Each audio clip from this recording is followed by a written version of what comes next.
Odofo medase se wode wa fidie no ato Adom TV. Ya woni beto na muntuo ewo nkwanhyemre we so. Me amede dwumadi ho chia me edi amje so ni tekotego. Ene dia amede bre won say start taking control over the life you are living. Wabrabo fa hye wa wonsa. Na fa kwa be fa so de wabrabo akoduro. Na me kasa fa wabrabo hye wonsa. Ubebi say na kade be na me hye wabrabo hye mensa, mini sika. Mini boafo. Na kwan ben so na metime de wabrabo hye mensa na ma yiye. What you think you become. What you think you become. Nya wodwene ho no na ebemu. I know most of us have heard this more than once or twice. But what does it mean to say what you think you become? Minim say what is asem da. Na ede na e kire se de amedwene na ebem. Mahunu se emre bebre ye nyinara ya na yi adwene fini ya adwene ho. Every day you have over 60,000 thoughts. And most of them are the same as the day before, and most of them are negative. Adichi bia no adwembe eduasa empime eduasia 60,000 ene enam adwemu a ekọ edi akọnyaba dodo no aya adwene a wodwene nra na ano ne mfise ne na dodo no so eye adwene a enkoyi sebe negative se wo spend wo time se wo dia atete ni abomfiayo ni empo ensem fata and negative thoughts na betinke a your present state will never change. When you spend a great amount of your time thinking about past situations, living with your regrets and what if and why not me, you suffer.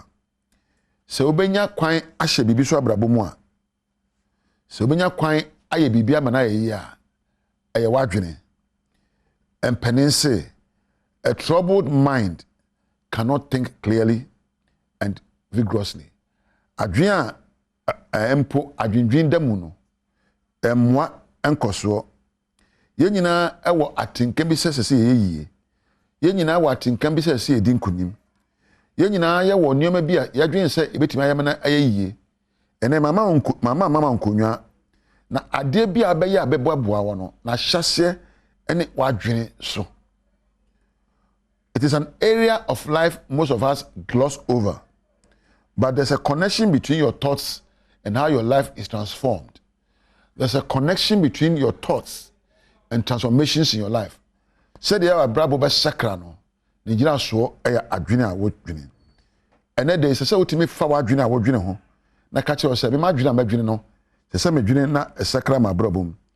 Mind is everything and what you think you become.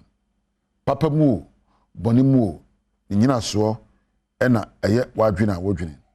Se twa konkron e ka kire o se ne dey me ma nkwa ene owuo me ma nhira eno me semu na yi ba ko a che se dwene enkwa ho na dwene nhira ho o ma nkwa ne owuo ye ko owuo anya se bia wawu da wa ekosie wo wabrabo na nka se ebia na ba bia wu u business a wo ye bia ba bia wu empo wa ware awu o se ne dey enkwa ne owuo nie ehia no me nie na me sere o se semu na yi nkwa na obe da asemo yi nkwa ejina adwene abadwene. Everything in life is based on the energy of your thinking patterns. You first think anything before they come to pass. Nya obenya bia no efiri wadwene. Dia bepe bia no eye wadwene. Na wadwene no ede nema bi ko ewiemu e friend vibrations. Na ebenya nioma wo kan no ama asa ba wo nchen. Sempo ka se me bra watoato ase aba wadua. O ka se yie enye yie wadua ba. Adwene bia badwene wadwene mo bi ni ho ba sa adwene le kura wo. Me de me nsem fata, me de me nkosku de ntim nyamia, me de me nyetenten, me de me yesei. Ni awo ka no ebebem. Wo se me boa na me ka kira o say when you say yes to fear and self-doubt, you say no to a meaningful life. Se woji ehu adwene eto adwene proso. Woji abomfi adwene eto adwene proso. Wodwene se me de ntimi nya bibi adwene to adwene so a wabrabo ensi yeda. And then there will be some bi.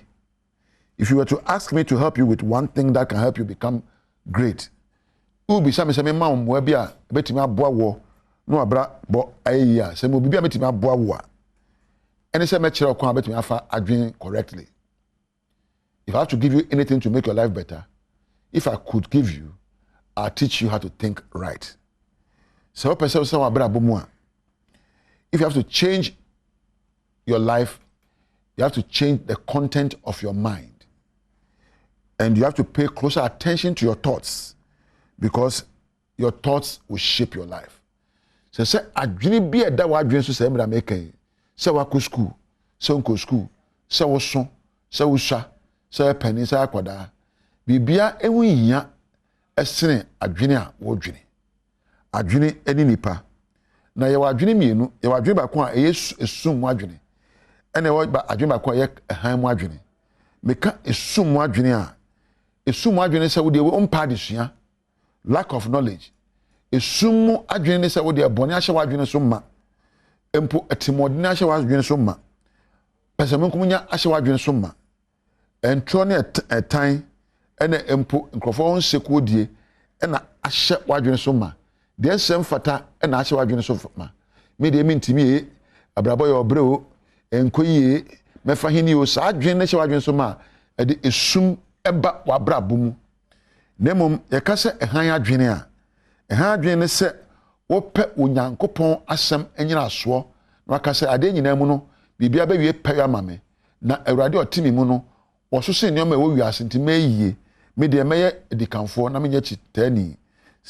Seek your motivation from the word of God. Na ebiom wama wadwene ada wodoso. Wadwene ada se meye bibia ma obi. Wadwene ada nokure so. Wadwene ada moburu ho so. Wadwene ada se wodi wobuo manipa. Na wadwene adivote to the right things. Ntina abrabo a yeboye adwene bi ho a esum abrabo. Ena adwene bi ho a ye han. Ntina da iwo odwene abisa se adwene a mebadwene afa me ho yi. Dia medwene afa obi ho no. Dia medwene afa mabrabo ho. Dia medwene afa onipa simesi ho no. Aye sum adwene ana aye han adwene. Na wodwene esum a esum ebe kata wabrabo so na uhunu hwe. Abrabo a yeboye no. Be say abrabo a yeboye. Adwene bi wo ha esum adwene. Ene se won pa adesua. Lack of knowledge ma esum ba abrabo mu.